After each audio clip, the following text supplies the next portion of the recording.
The UTHSC Centers for Youth Advocacy and Wellbeing team were recently chosen to participate in NED-Learn Play Training.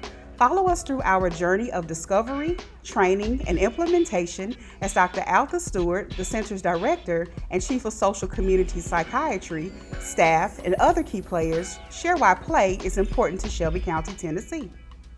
Well, I think once we begin implementing play, we're going to see a few things. We're going to see an adoption of this as a model intervention to deal with a population of young people who right now are not being appropriately dealt with, and give them an opportunity to have a more positive outcome, a thriving future, and to build resilience and safety in our communities by allowing them to also play a role. Dr. Howard Stevenson is a nationally sought-after expert on how to resolve racial stress and trauma that affects health at every stage of life, including childhood.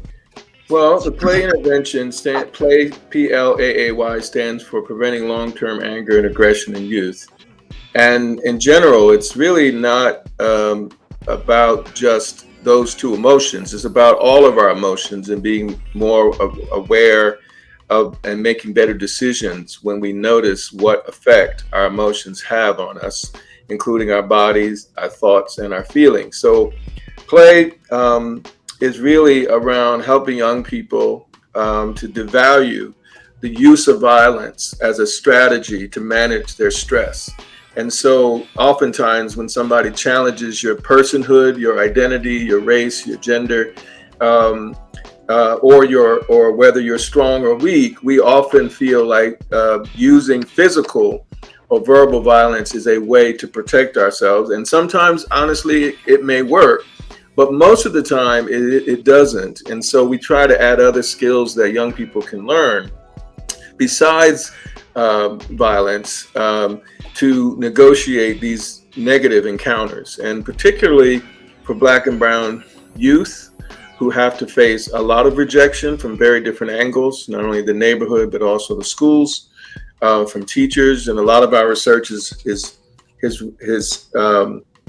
we've recorded just how impactful those microaggressions are on the health and well-being and academic potential of young people. Dr. Stevenson goes on to discuss the importance of preparing youth for intentional and unintentional attacks, which could lead to aggression and anger, no matter where or whom the attacks come from. Okay, I'm about to go in and break the news to the team that I've signed them up for something. I think it's going to be helpful. I think it's going to add to our portfolio of services that we offer, and I think it's going to specifically address a current problem in Shelby County around youth crime and the rise in youth crime, particularly for Black kids.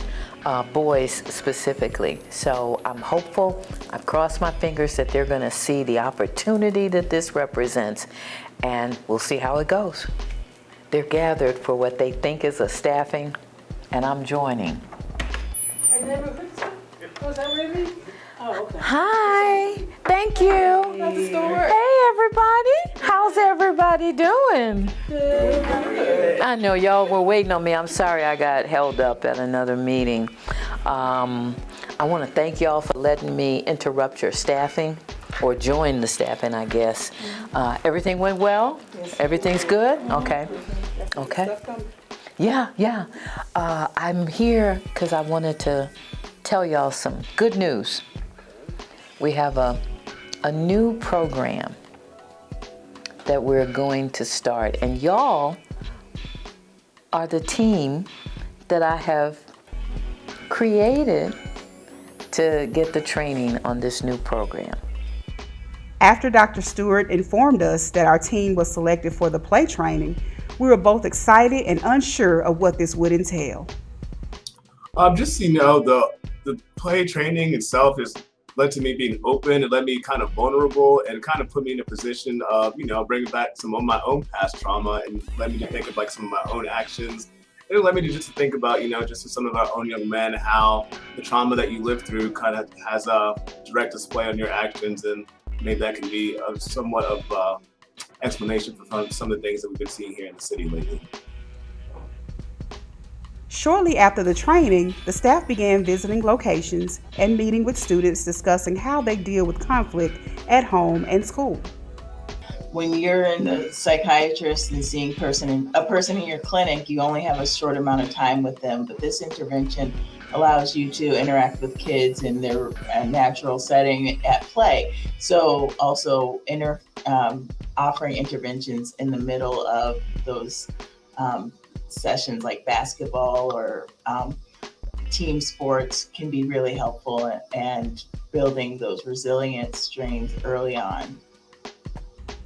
Our team quickly realized how important play would be to the youth in Shelby County, Tennessee, in hopes that it will be as impactful to them as it has been to the staff. The staff was really inspired by the training in their own personal development.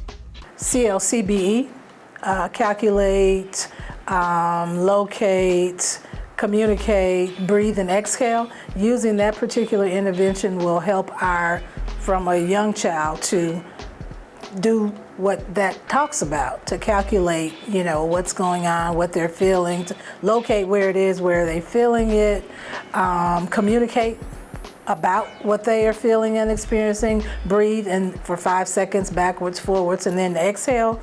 Definitely. So the impact that it had has been great. I can't wait to I've started using the CLCBE with some of our clients, but to use the play program with our young people through the physical activity of basketball, martial arts, or whichever activity we're going to use, I'm excited. I've worked in the criminal justice system for over 20 years, and I've seen crime and violence increase within our community. While crime and violence increase, I saw supports and resources for youth decrease. This has caused youth to have nothing to do in our city. So therefore, with the Play Initiative, they will be able to identify what emotions they're feeling during a play. They will be able to manage those emotions by expressing them, learning the coping skills, and practice those coping skills while doing the play interventions. I was formerly an employee of the school district in Memphis, and I worked with a lot of young men, and I know that a lot of young men in our area have issues, problems, behavior problems with aggression and anger. And one of the things that this intervention, the play program intervention deals with, is working on anger, working on managing stress and conflicts, as well as helping young men to work on their relationships with each other. So I know that's a reason why it will definitely be very, very beneficial to help our young men with all of the issues that we have going on with young men in Memphis, to help them get that anger and aggression under control. Gathering young people in the therapeutic intervention will call on all of the behavioral health providers to become part of this, and gathering members of the community to work with us on the other aspect, that recreational aspect, will allow everyone to play a role in how we deal with this issue in our community.